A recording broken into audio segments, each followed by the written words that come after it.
And welcome to Upon Further Review. I'm Josh Aubrey. Plenty to get to in this week's show. We're going to begin with the Georgia Southern Eagles. They knew after the 8th game of the season that they were bowl bound with their 6th win, made them bowl eligible.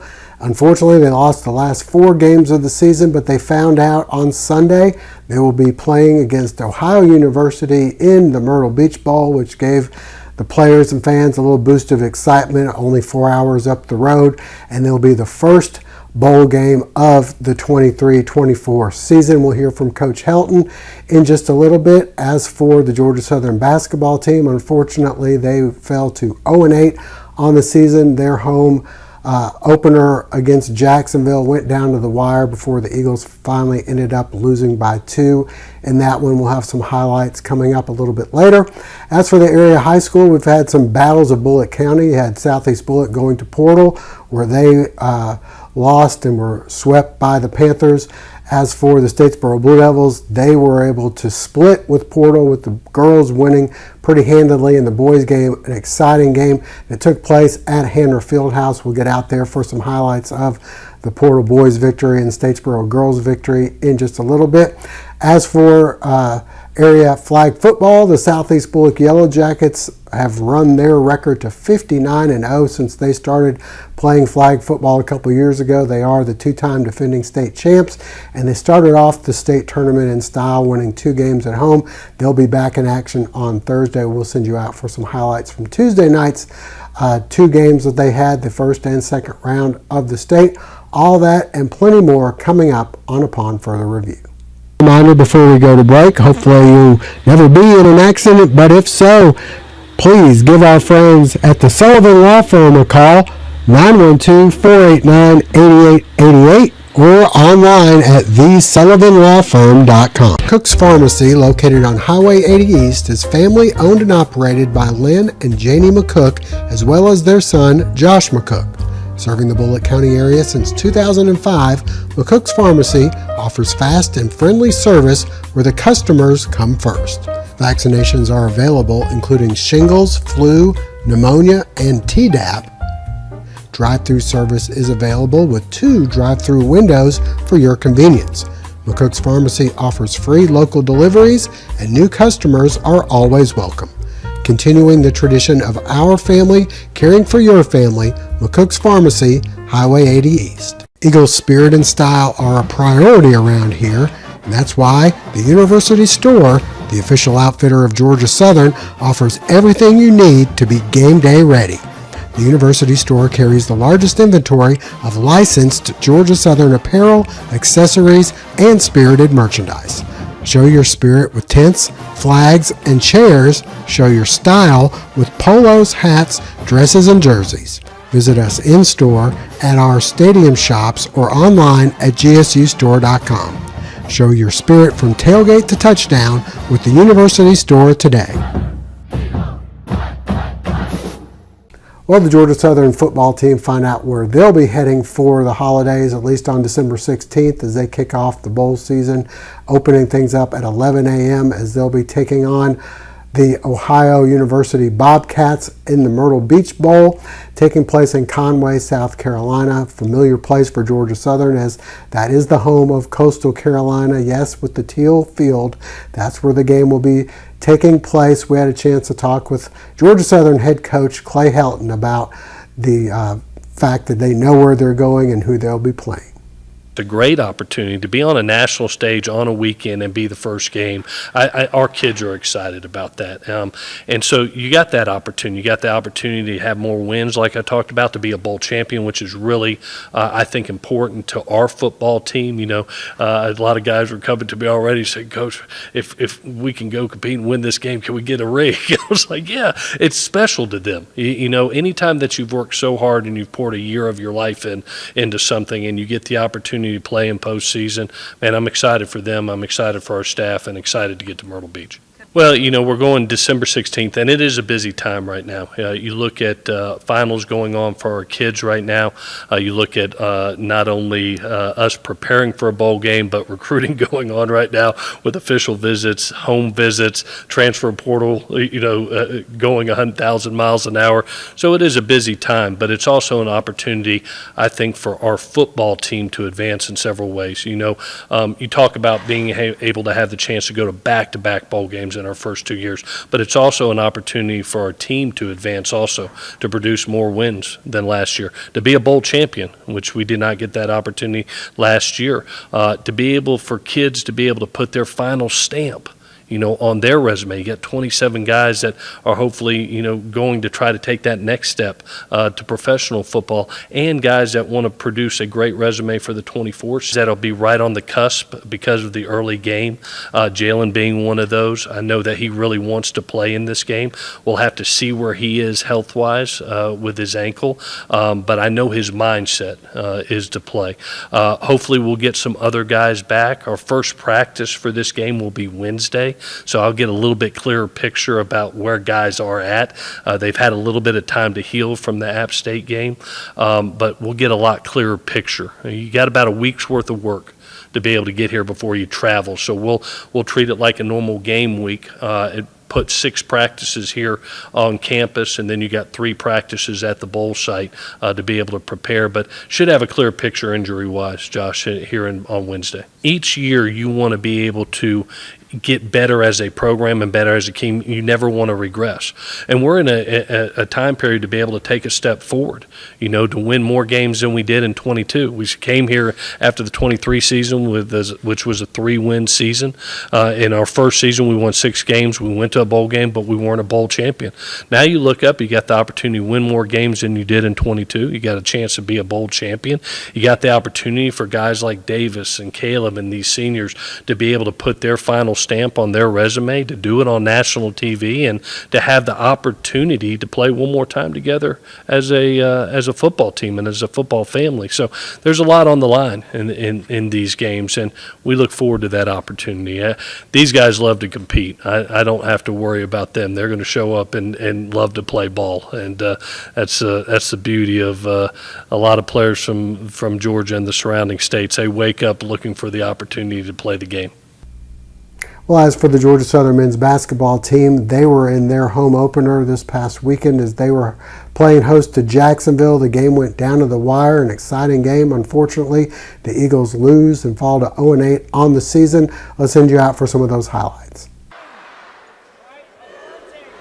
Georgia Southern in their home opener, the first home game for head coach Charlie Henry. Things start off pretty good. The hoop and the foul for the Eagles' Eugene Brown. Next, the nice look inside to Colin Cool. The Eagles down 7, but coming back, Tyron Moore, a nice hesitation dribble and kiss off the glass, and then the corner 3 for Jamar Franklin, who had a big game from downtown. The lead cut to 1 on this 3 moments later by Franklin. 14-13, the Dolphins pulling back ahead as Robert McCrary goes strong to the rim, and they take a 3-point lead. The Eagles continue to keep it close. Cam Bryant, turnaround, mid-range jumper, and then Moore going off the glass for 2 more. Eagles working the high pick and roll here, and it's freshman Avante Parker finishing strong with the 2-handed flush. Parker back at it moments later, showing some nice post moves. The Eagles taking a 2-point lead, but the buzzer beater on the other end by Bryce Workman would send the Dolphins to the locker room with some momentum, up 40-39. To the second half we go. And the Eagles continue to find success behind the stripe. This time it's Deuce Dean with the triple. That would tie the game, and then down by 2, Tyron Moore buries the 3 to give the Eagles a 1-point lead. Jacksonville making a bit of a run at that moment, led by Marcus Niblack here. The Eagles respond with the 3 ball from the corner for Moore, who would finish with 30 points. Jacksonville continues to find success in the paint, though. Donovan Rivers with the slam. Moments later, Rivers left alone again, and he'll throw it down again. Jacksonville up by 8. Tyron Moore, the hoop and the foul. Then it's Moore with the long 2 ball. This would cut the lead to just 1 with over 2 minutes to play. A tough shot by McCrary here on the other end. Jacksonville up by 3. The Eagles respond inside. The hoop and the foul by Eugene Brown and finish with 11 points, tying the game at 73. Just over a minute to play. A clutch 3 here by freshman Aaron Banks. Eagles by 3. McCrary with a huge game for Jacksonville. He hits the 3 and would finish with 32 points in the game. Georgia Southern right back. It's Moore, the 3-pointer. The fans sensing something good happening for the Eagles for a change. Up by 3, 25 seconds left.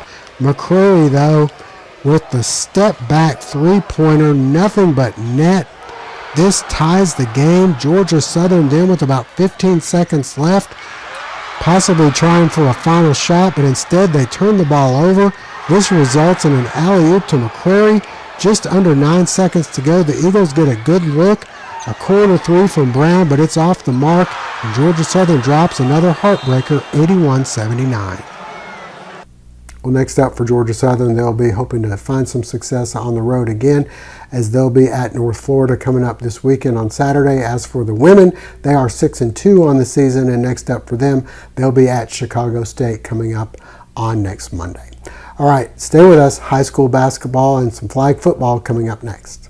There's a time for playing it safe and a time for Whiskey Business.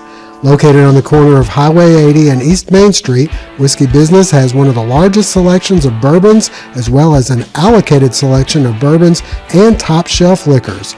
Featuring the coldest walk-in beer cave around, a great selection of IPA and craft beers, as well as domestics. They also sell ice, mixers, champagne, wine with all your favorite brands. Whiskey Business also has a fully stocked cigar room with humidors, cigar cutters, torches, and other accessories, featuring brands like Man O' War, Buffalo Trace, Macanudo, and Rocky Patel.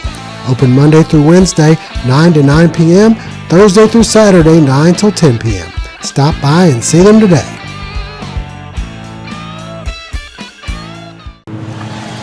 Davis, you're in.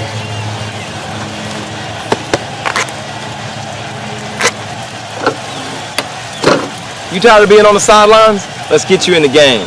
GATA, get after those assets. Owning a small business is kind of a big deal. State Farm agents can help you find the right insurance coverage at the right price. Call State Farm agent Matthew Tyson in Statesboro today.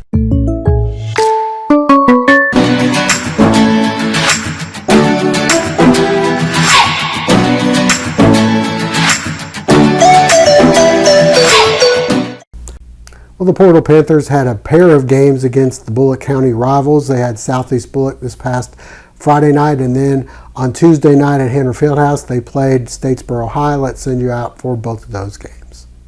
A battle of the boroughs in Portal. Southeast Bulloch on the road at the Portal Athletic Complex. Ladies first. Portal in charge. Alyssa King inside starts things off with the layup. Next, Millie Kingsbury gets loose and goes in for 2. The Panthers continuing to roll off the miss. Glenn Lowe, the putback.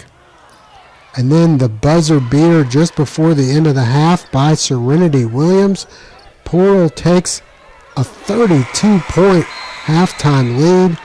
More of the same in the second half. London Blackman comes through with the rebound and the putback.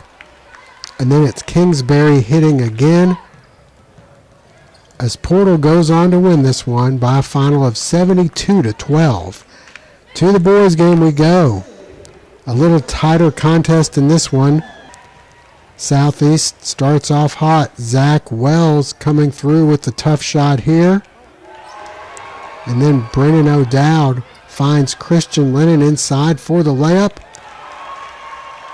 Back come the Panthers off the steal. Amir Jackson in the open floor. He throws down the flush. And then on the break, Joseph Thomas going in for the two-handed dunk.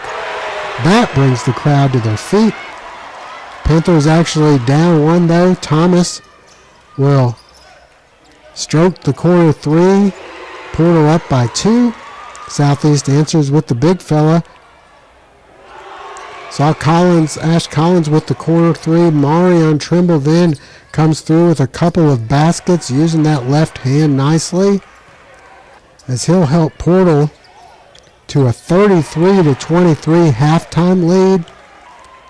We move ahead to the second half. It's Collins again hitting another 3, but then Portal going on a run. David Thomas, he drains the triple. Then Amir Jackson going strong to the basket for the layup.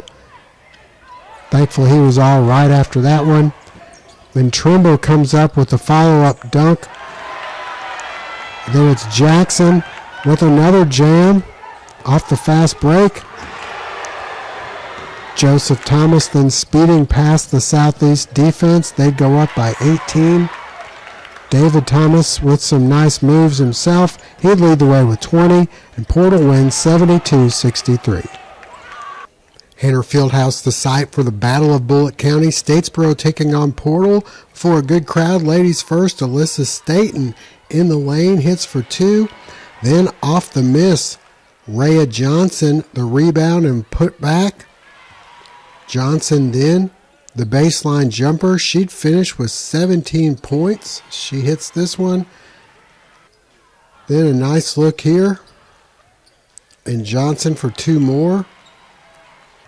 Next, inside we go. Staten, the bucket and the foul. She'd finish with 22 points and 20 rebounds. Zaya Hagray later hits the three-pointer. Then a nice look inside to Lindsey Johnson, who gets this one to fall. Portal trying to hang around as Glenn Lowe hits this one. But Statesboro just too strong. Demia Hartwell, the runner.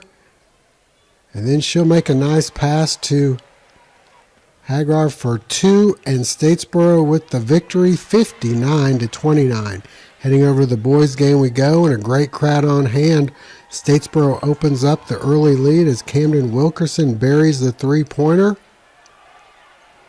And then Raylan Grant will drive in and hits the layup. Portal responds. Joseph Thomas going baseline for 2. Then Thomas will kick it over to Elijah Coleman in the corner, and he buries the three-pointer. Statesboro right back as the two teams going back and forth. Raylan Grant comes through with the 3. Coleman in transition. The alley-oop to Amir Jackson with the thunder. That would bring the crowd to their feet. Statesboro with the answer as Grant would hit the 3 to tie the game at 22 all. And then the bank open late for DJ Brown. Blue Devils up by 3. Back comes Portal. A tough step back 3 from David Thomas. We go to the half with Portal leading by a score of 29-26. To the second half we go. Back and forth continues. Thomas to Jackson for the slam. Statesboro answers with Cam Michael, the short mid-range jumper. Then on the break, Jackson gracefully going into the basket. He'd finish with 22 points. On the other end, the Blue Devils hitting the glass, and Wilkerson with 2. He'd have 13. Then Jackson to David Thomas on the break. Devin Michael comes back to cut the lead to 3. Elijah Coleman puts on the brakes and hits the baseline jumper. The Blue Devils right back. They'd take a lead at the end of the third on the putback by Raylan Grant, who'd lead Statesboro with 20 points. Statesboro by 2. And check this drive out coming here by Jackson. He somehow manages to spin this one in with his left hand and the foul. He'd hit the free throw. Portal up by 1. More from Jackson going in for the reverse. And then for the finishing touch off the steal, Jackson's going to power this one in for another big dunk. and Portal takes this one by a final count of 60-56. Fall is here, and we've got you covered at RJ Pope's. Cheer on your favorite team with performance polos and jackets from Peter Millar and Gentile, as well as Southern Tide and AFCO. For ladies, they have the latest trends and fashions, including men's and women's jackets from Patagonia and Barber. RJ Pope's has a wide variety of on-cloud shoes for men and women, and a great selection of hats and caps. Shop one of their 3 locations, RJ Pope's downtown, Buckhead Plaza, and Vidalia. And finally, shifting gears, we move outdoors where the Southeast Bulloch Yellow Jacket flag football team is looking for their 3rd straight state championship. They got things underway in the state playoffs with a pair of victories at Fred Shaver Field, and we'll be back in action on Thursday. Let's send you out for some Tuesday evening highlights. The Southeast Bulloch flag football team getting the state playoffs underway at home against South Effingham. First quarter, Corinne Talkington to Addie Hood. She picks up a first down. Talkington next ahead to Chloe Cochran. Southeast continues to move the ball down the field, and then capping the drive, Talkington to Natalia Odom. She brings it in 6-0 Southeast. Odom showing her skills on defense as well with a nice flag pull. And then back on offense, showing her speed and athleticism. She hauls this one in all the way down to about the 5. From there, Talkington scrambles around, and she finds Alex Odom for the touchdown, and it's 12-0. More from the defense, Jaden Williams and Natalia Odom coming through on the stop. And then off the pass, a nice interception here by Ava King, who returns it over to midfield. On the next play, Talkington will air it out, and a perfect pass to Alex Odom, stopped just shy of the goal line. J.C. Kitchens does the rest to make it 18-0. And then on the point after, check out the catch in the corner by Odom, looking like Odell Beckham, the one-handed grab. Take another look at this one, as she'll go up with one hand, gets the foot down. And then just before the half, the Mustangs looking to get on the scoreboard, but Natalia Odom there for the interception. 19-0 Yellow Jackets at the half. Moving on to the second half, much more of the same. Talkington to Cochran for the score, 26-0. Then Talkington spots King for the conversion. The youngsters getting a chance to play late. Paige Nelson with the finishing touch on a 33-0 victory. On to round 2. And the Jenkins Warriors having all kinds of problems. First, this pass picked off by Alex Odom. This would set the offense up in great field position, and it's Talkington to Cochran. Over to Kitchens. She's in to make it 6-0. Southeast getting a short field on their next possession as well. Once again, it's Alex Odom coming through with the interception. And then Paige Nelson in again at quarterback, showing her speed, making it 13-0. Then back to Talkington, airing it out. She hits Natalia Odom in stride for the 18-yard score, 20-0 Jackets. Keeping the sisters happy, Talkington goes from Natalia to Alex. She hauls it in traffic, 27-0 at the half. Much more of the same in the second half. Talkington to Cochran, getting in the red zone, and then Kitchens to Natalia for the short score. The defense continues to dominate as well. This time it's Lexi Cowart coming up with the 3rd interception of the game. And then Nelson, the quick pass to Marissa Waters. It's 39-0. And finally, Nelson does it herself. Southeast advances, winning 46-0.